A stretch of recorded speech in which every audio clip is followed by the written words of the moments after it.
It's day 39, part 1 of London to Cape Town in a Reliant Robin, and that's the moment we nearly rolled her. Coming up in this two-parter, we build a bridge for Sheila to cross a river, we get stuck on a hill, and we baptise Sheila for a 5th time. It's a cracking start to life in Ghana.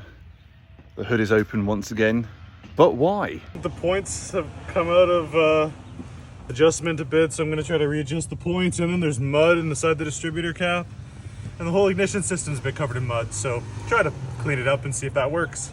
And it did work, fantastically well. Me and Seth were both fed up with driving in back-to-back traffic, so decided to take Sheila into the jungle, which of course turned into a bit of a disaster. So we're treating ourselves to a day in the jungle, which comes with a few difficulties. Me and Seth aren't great with heights, and I think some of the canopy walks are 40 metres above the ground. Not a fan of heights at all, and the humidity is definitely a challenge.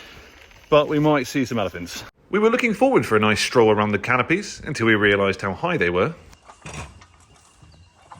Not only were they over 100 feet high, but they were made out of ladders, plywood and old fishing nets. Which is exactly why I was walking like I still had the shits. 100 metres up in the air now.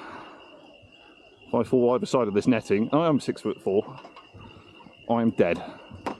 Why would I say that? Why would I say that on a bridge? What am I doing?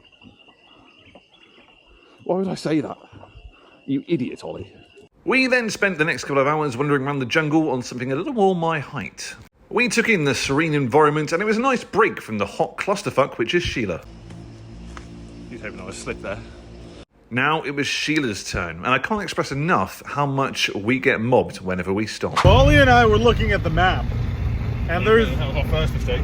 Yeah, we're looking at the map, that's the first mistake. Oh, for fuck's sake, look at that.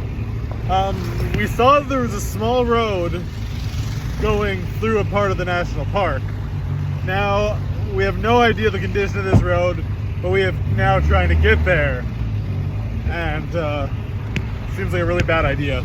And it was a really bad idea, as you're about to see. Not only did we run out of fuel, but I never could have imagined building a bridge for a free-wheeled car in the Ghanaian jungle. We bravely let these women try our homemade bridge before we let Sheila have a go. But would she make it?